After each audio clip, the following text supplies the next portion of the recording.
E quando você olha, você pega aqueles economistas da época que estavam auxiliando o governo, né, Milton da Nóbrega, você pega até o Sarney, você vê entrevistas dele hoje, você olha pra eles e vê esses caras tinham conhecimento econômico. Como é que eles não conseguiram saber que aquelas medidas que eles tomavam de tabelar preço, o Sarney falando que a carne estava cara porque estava escondendo o boi no pasto, de colocar fiscais pra ir nos mercados e falar: olha, o preço tem que ser esse. Como é que eles não sabiam que ia dar errado? Sabe que esse boi no pasto teve essa, eu acho que foi na época do Cruzado, 86, que a Polícia Federal foi sobrevoando fazendas em helicóptero para conseguir confiscar o boi e levar para os matadouros, para levar para o supermercado.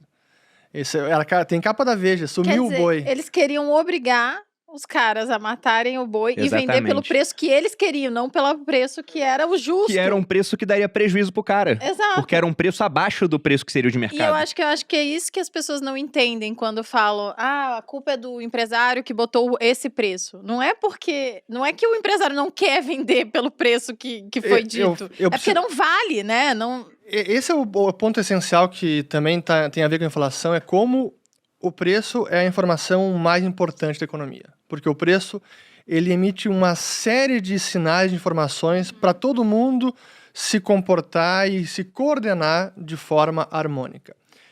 É pelo preço que a gente sabe se algo está escasso ou está abundante, se a gente precisa economizar, se a gente pode comprar mais. E quando governos tentam meter o chamado controle de preço, mascarar, isso tem consequências muito prejudiciais a ponto de gerar essa escassez generalizada. E até para quem está nos assistindo entender melhor, por que controle de preço não funciona? Porque quando se controla o preço, define, por exemplo, vamos definir que agora a carne, vamos lá, picanha, carne dos gaúchos, não pode mais, sei lá quanto é que tá agora, R$150? Tem um meme na internet, me vê R$20 de carne, o cara... Que loucura, né, cara? Mas é nesse nível. Então, vamos lá, agora a picanha é R$20 o quilo. O que isso vai acontecer? Bom, se a picanha antes estava sendo vendida por R$100, agora definindo em 20, isso vai incentivar muito mais demanda, então as pessoas vão consumir muito mais. Por outro lado, o produtor, que agora não pode vender pelo preço real de mercado, se ele tiver que vender por R$20 o quilo, ele vai ter muito prejuízo. Então é melhor ele não vender. Ele é desincentivado a produzir. Então o controle de preços ele acaba causando duas forças contrárias brutais. Um aumento de demanda e uma redução da oferta. A consequência, some os produtos da prateleira. E aquilo que estava caro antes, aí foi colocado artificialmente barato, agora vai ficar totalmente escasso e depois fica mais caro ainda. E o que acontece? Aí aparece o mercado paralelo.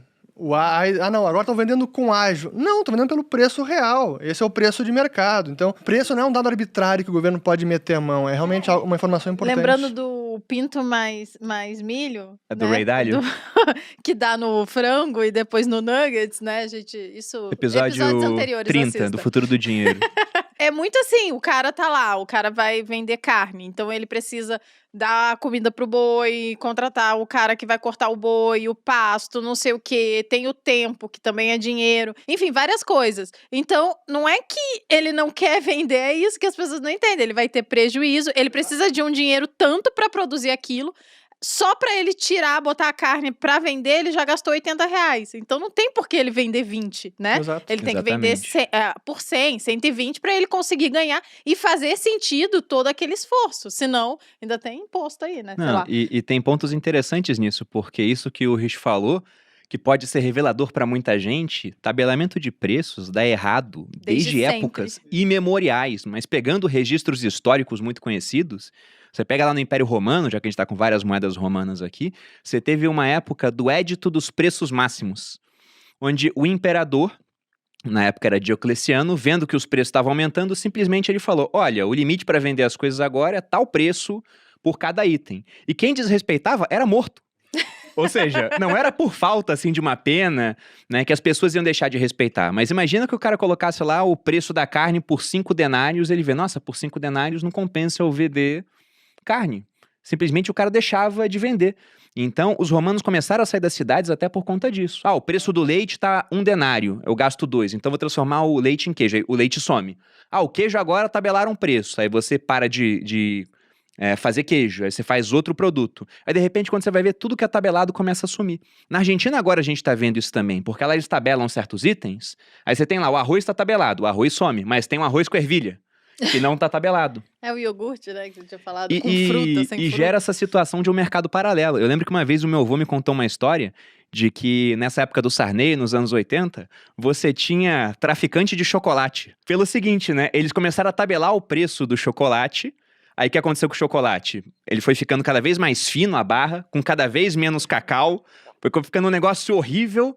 E uma hora não tinha mais como ficar mais fina aquela barra. Então o pessoal deixou de vender no mercado. Aí você queria comprar chocolate, você no seu traficante mais próximo, o cara era um mercado paralelo, falava, tudo bem, te vendo por tal preço. É então, o tipo de coisa que você compraria. é Boleiro. bizarro isso, mas perceba que esse tipo de medida transforma uma troca entre duas pessoas pacíficas, uma troca voluntária, em Em crime, é É verdade. bizarro. Sabe que na história de controle de preços tem um livro, eu acho que não tem tradução no português, se chama 40 séculos de controle de preços e salários.